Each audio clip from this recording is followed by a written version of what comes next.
Recently, a Jewish friend related a conversation which took place with his young daughter regarding Christmas. "Daddy," she said, "I can understand why we don't have a Christmas tree or exchange presents. I know that Christmas is not part of our religion. But can't we at least decorate our house with colored lights?" You know, so many of our traditions at Christmas are not only rooted in our past, but are part of the cultural patterns of other lands and other peoples. How do you answer a question such as that? And what about the public school dilemma of Christian holidays and observances? Have we answered all the questions there? How far can we go in the separation of church and state without finding ourselves in the somewhat medieval position of arguing about how many angels can stand on the point of a pin? The subject, Christmas and the non-Christian child. The program is Challenge.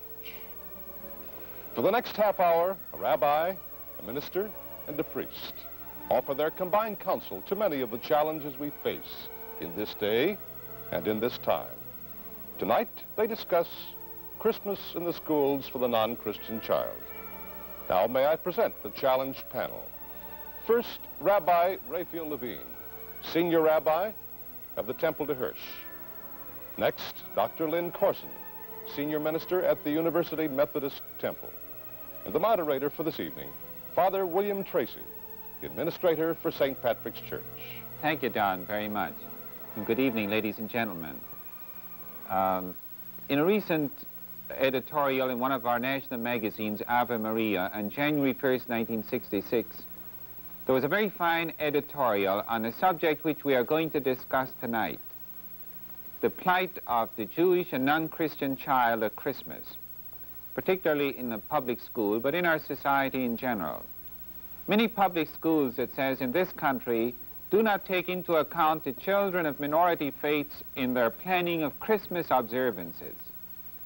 This problem is better discussed after Christmas to ensure a more rational atmosphere. That is why we're doing it now during the month of February.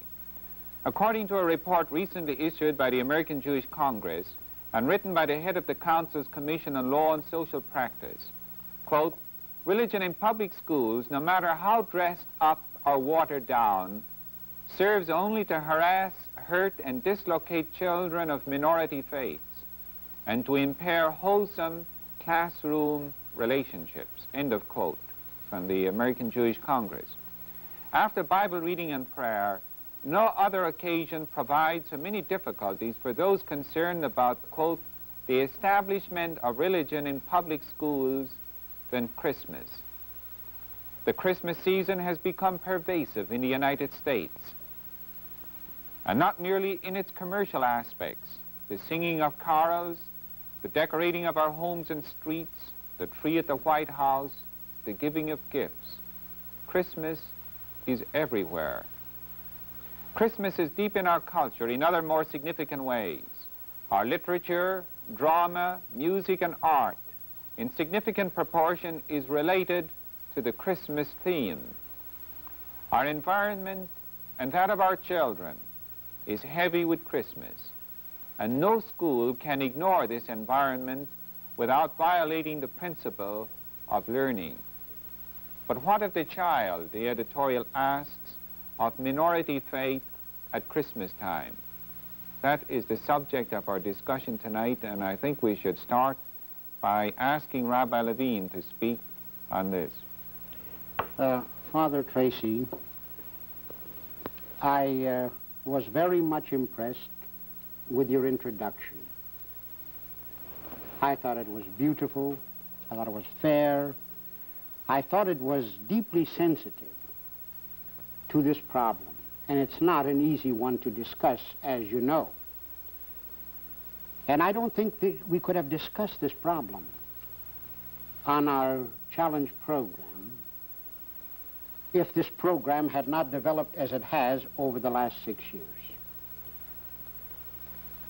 I think one of the great things that has grown out of the ecumenical movement has been this expression of sensitivity and charity toward other people different from our own. And that's why we're able to discuss this. You're absolutely right, Father. The Christmas season has always been a time of difficulty. I know for our children. And I'm sure if we had a Buddhist minister or priest here, he would say the same thing. As a matter of fact, I read an article written by someone in Honolulu, where about 40% or 30% or 40% of the people are Buddhists. And yet Christmas is celebrated there just like it is here. And it has created problems in there. They are a minority there. So when I speak, I'm not speaking for myself as a Jew only and for our Jewish children. And that's why I was very glad when you spoke of Jewish and non-Christian children, because they have the same problem we have, only maybe ours a little aggravated. And in the public schools is the main problem, because in the environment, we cannot possibly escape it, and I don't think we would want to escape it. I think it's a wonderful season of the year, with gift giving, with goodwill, with everybody saying to everybody else a Merry Christmas and a Happy New Year, and family reunions and all that. It's a wonderful season of goodwill. And I'm hoping that someday it may be the kind of season of goodwill in which, in the spirit of goodwill, we can enter into it without feeling that we are outsiders and, in a sense, being harassed. And I have some ideas, but maybe as we go on. All right, Dr. Carson. I have a kind of an ambivalence of mind as I come to discuss a subject like this. You can't escape your heritage and background. You can't escape your presuppositions upon which your judgments finally are based. And I'm not trying to escape them, and this is the cause of my ambivalence. I do recognize that in a pluralistic culture, respect has to be given to all groups in that culture. And the old Protestant hegemony, which was part of the culture of our country, has given way to a pluralism. And this needs to be recognized, and it's hard for those of us within this Protestant tradition to recognize this. And I'm part of the Protestant tradition, so I have my problems at this point. However, I do recognize that within the school situation, as a public institution supported by the taxes of all the people, there is a point at which the criticism is a valid criticism, that there should not be the recognition of distinctively religious observances peculiar to a particular faith. But on the other side of my mind, and speaking from my heart, I do also recognize that a part of the cultural heritage of this democracy is this same Christian faith. And we cannot divorce ourselves from the influence of this cultural heritage. And to expose children to the truth which is implicit in this cultural heritage concerning the founder of the Christian faith is to expose them to a fact in history, which in my judgment is a valid use of the Christmas season. So you see, I have difficulties in accommodating myself to the thought that minority groups religiously should force the issue and compel us to eliminate a situation which, in my judgment, is a contributing factor to the very principle of goodwill that you're suggesting. Well, now, Rabbi, I'd like to come in here as moderator. Yeah. We cannot, this is the core of the problem, sidestep the point raised by Dr. Corson. I know, and I was going to make a comment on that, and I say that I'm grateful for the complete honesty which Dr. Corson has expressed in his remarks, realizing that there is the ambivalence on his part. I understand that. Now go ahead. Well, now, as a Christian, of course, I share with him the significance of Christmas. But to try and reach this accommodation in regard to the non-Christian child in our schools, I'd like to come back to this editorial in the National Magazine and follow through on his point. It says, here's an opportunity for Christians to implement the decree of the Vatican Council on ecumenical relations, because that decree pointed out that every effort to avoid expressions, judgments, and actions which do not represent with truth and fairness the beliefs of those separated from us should be avoided. Now, according to the interpretation of the Supreme Court, devotional religion, or quote, establishment, does not have a place in the public schools or in pluralistic society, and this is something which I accept and which I'm sure Dr. Corson accepts. Now, here is the problem, I think, as the editorial points out.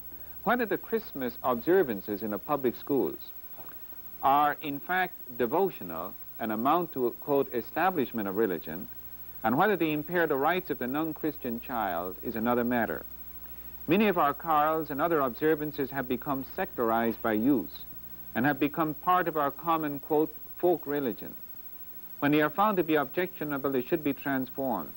But certainly the public school cannot ignore the rich cultural heritage to be found in religion with our common Hebrew Judeo roots, except to its own impoverishment. Now, would you like to comment on it from that viewpoint? Yes, I would.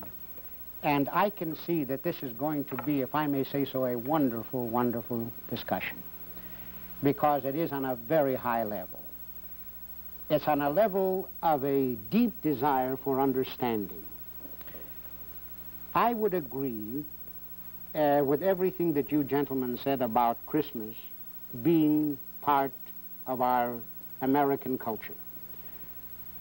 If it were not that, if it were merely a legal question, I'm convinced, and I'm not a jurist and not a lawyer, but the way the Supreme Court has interpreted the separation of church and state, I think that if actually it came to a Supreme Court decision about Christmas in the public schools, the way it is celebrated with nativity scenes, with Christmas carols which are of Christological nature, I don't mean jingle bells, I mean Holy Night and Silent Night and Come All You Faithful and all that, the kind of carols that are sung, I think that the Supreme Court would have to decide that this is religious devotion and not merely folk religion. But I say this is a legal problem, and I'm not interested in entering into the legal aspects of it. I'm interested in the bigger thing that is developing in our relationships. Mm-hmm. The spirit of love and generosity and sensitivity. Now, if certain practices in the public schools, I'm not saying anything about the culture. I'm not saying anything about what you can do in the homes, what you can do in the streets, and things like that. I'm talking about the public schools. Exactly. Well, this is where the problem rests, right? Now, I would suggest that having nativity scenes during the Christmas celebration in the public schools, having Christmas carols that are essentially religious in their content, like Come All You Faithful, mm-hmm. Christ the Lord, mm-hmm. which is natural for a Christian, but for a Jewish child. Now, for example, let me tell you an actual case that happened. One sensitive little youngster, 8 years old, came home and told his mother that he was, that he was in class and they were singing these Christmas carols. And they were singing the song, Come All You Faithful. And he said, I love the tune, but he says, I could not say, Christ the Lord. Uh-huh. So what I did was merely to hum. But it was an embarrassment to him. Yes, I can see that very definitely, Rabbi. There is a movement here which I cannot help deploring personally. The elimination from the educational process on a public level of valid religious tradition and the connotations resulting from this, as the result of the protest of minority groups within the culture. Now, the Supreme Court decision which you referred to, which outlawed prayer in the public school, has occasioned a very great debate and protest. And congressional action has been threatened as the result of this. Which is to say that there can be a good case made for a religious emphasis in the public school system, which could be interpreted as non-sectarian, but nevertheless religious. In the same sense, I have a kind of inward protest at the attempt to eliminate from public education the dramatization of an historical event. Now, public schools dramatize all kinds of historical events. The birthdays of our founding fathers, the Thanksgiving season, all of this is dramatized. Well, for the world, there is a matter of historicity concerning the birth of Christ, whose influence cannot be gainsaid in our culture. And why it is not just as legitimate to dramatize the historical event of the birth of Christ as it would be to dramatize the historical event of the birth of George Washington is something which I cannot get around. Okay, Rabbi. I think I better answer that. You better answer that. Although, would you like to answer it? No, Coming from you, it would be better. No, I think if you perhaps if you keep this thought in mind in answering it, the Supreme Court decision to which Dr. Corson referred, of course, banned prayer in the public schools. But it did not ban teaching about religion. Yeah. Now, could what Dr. Corson said come under that heading? Yes, yes. You know, Dr. Corson, I could be more ready to accept non-sectarian prayer in the public schools. You know, the simple, you know, like God help my mother and my father and help our country and all that sort of thing. I could more readily accept that as a comparatively minor invasion of the rights of minorities and the separation of church and state than I could Christmas. And I'll tell you why. Because you cannot make Christmas non-sectarian. It's impossible. If you have these carols that are essentially Christological, they represent one particular faith in this country, and that I include Catholics and Protestants, the Christian faith. Now, it's true that they are the largest number of people, but the very essence of freedom and the democratic way of life, making every American an equal citizen in the sight of the law, and the public schools are representatives of the state. Everybody pays to their support. That in such a situation, the rights of the minority in matters of conscience, and this is a very important matter of conscience, cannot be violated. Legally, it cannot be violated, of course, but even spiritually. And I think, Dr. Corson, in one sense, I think you've been a little self-contradictory in your ambivalence, and I can understand that. I can understand your position, Dr. Corson. But I think that this is one situation where you have to rise above your conditioned responses. Dr. Corson, the floor is yours. My conditioned responses are speaking. One of the problems which always bothers me at this point is the problem of trying to accommodate myself to the thought that the minority can assume the prerogative of dictating to the majority. Now, you see, what you are saying is that because a minority disagrees with this, therefore it should be eliminated. From the public schools? Certainly from the public schools. But doesn't also the minority have some obligation in the democratic society to the will of the majority? Yes. Isn't there some responsibility to respect the majority? Now, why should we always be obligated to accommodate the will of the minority? Well, let's hold it there now. May I answer that? Yes. Because this is important. Yes. Oh, this is fundamental. Yes. Let me tell you what they do in Israel. Now, Israel is a country where probably 95% of the people, maybe 98% of the people, are of the Jewish faith. But they don't have public schools. The Muslims have their own schools, supported by the state, mind you. The Christians have their own schools, supported by the state. And the Jews have their own schools, supported by the state. Therefore, they have a system whereby minority rights are protected. The only answer to your problem would be to abolish the public schools and to have Jews have their own parochial schools, Catholics have their own schools, and the various denominations of Protestantism have their own schools.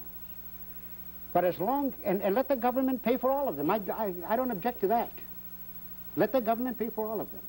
But when you have a public school, which is supported by all the taxpayers, and which has all kinds of people, minorities and majorities, your argument does not hold. Because if what you say is true, if I follow it logically, then the respect for the majority opinion would ultimately lead, and it would have to lead, to all of us becoming Christians. Oh, I don't... It's a logical outcome. I wouldn't say that the public school has this kind of definitive result in terms of conversion. But it's the opening wedge. The public school is only just wedge. one small influence in the life of a child. And again, the right of conscience is upheld. I wouldn't certainly agree to the principle of the elimination of the public school. This is one of the... No, I'm merely suggesting this is a hypothetical situation. This is one of the basic structures of our democracy, and from my judgment, is necessary in this democracy.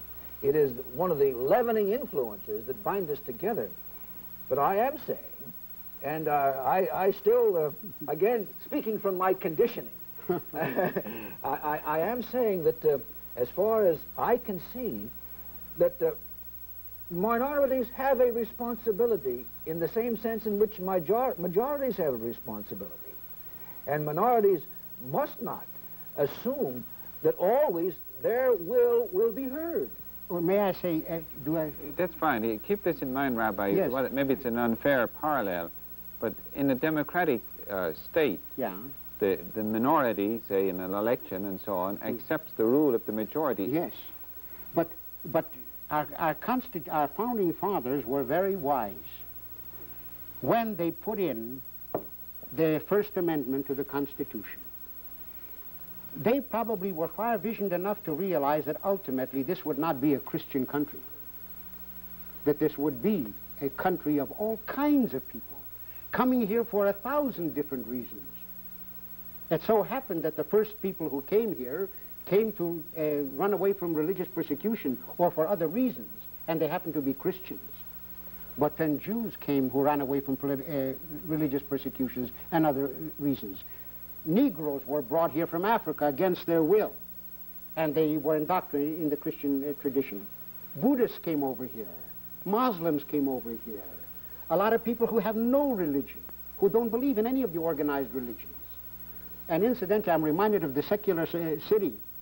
He has a lot to say about this very point by saying that the kind of recognition and respect for each other, majorities and minorities and human beings in relation to each other. This is precisely is what I'm saying. That there needs to be this kind of respect. But not in the public schools. Oh, why not in the public school? Across the board respect. Respect that minorities have for the rights of majorities. But you don't. There's the respect that majorities have for the rights of minorities. But do you, let me ask you this. Father Tracy, you've been strangely silent Yeah, here. I'm enjoying this tonight, sitting back here, enjoying the prerogatives of a moderator. I mean, really. Go ahead. Father, we love you for your charity and for your giving us this opportunity, because I think I disagree with Dr. Corson much more than I disagree with you on this point. But you haven't heard him on this point. Well, I know him. But what I'm trying to say is this, Dr. Corson, that I almost forgot what I was going to say. About the rights of the minority versus the majority. Yes. You see, when the majority is in control of the school system, and let's say the majority is a fundamentalist Protestant group, and there are such in the Midwest, in certain cities and certain communities, and they make the school, religion in the school, not merely the simple thing of a prayer, non-sectarian prayer, but they actually teach the Bible and the New Testament only. And they make compulsory chapel and all that kind of thing. How about the non-fundamentalists? How about the Catholics in that group? How about the liberal Protestants? How about Buddhists or Jews or atheists or atheists? I don't mean atheists. I mean people who are not members of an organized religion and yet who in their hearts are very deeply religious. But they don't like the organized terminology. Words again. Words. I wouldn't for a moment discount the problem. You aren't suspecting that I discount the problem. I know the problem is a real one, particularly for minorities group, particularly for you as the rabbi of a synagogue. But where's your charity? I would throw it back to you. Where is your charity? You see, this is precisely the my problem. charity. I'm not saying abolish Christmas from the schools. But how can you abolish Christmas without the Christological content? Oh, you can have the wonderful spirit of goodwill and friendship and brotherhood and all those things. But this must be grounded. This must be grounded in something besides Santa Claus. In love.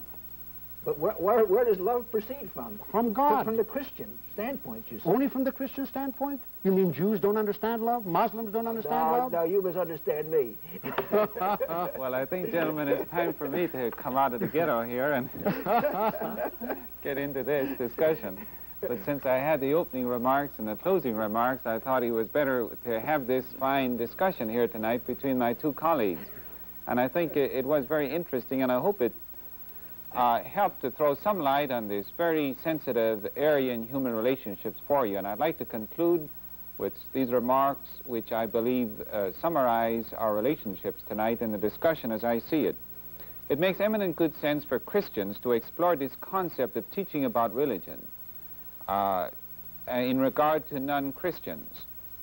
On October 28, 1965, the Vatican Council published one of its decrees drawing up new guidelines for Catholics in their relationship with non-Christians. And I think part of the problem, as I see it tonight, between Rabbi Levine and Dr. Corson, is the problem how to teach about religion rather than to be teaching religion itself in a public school.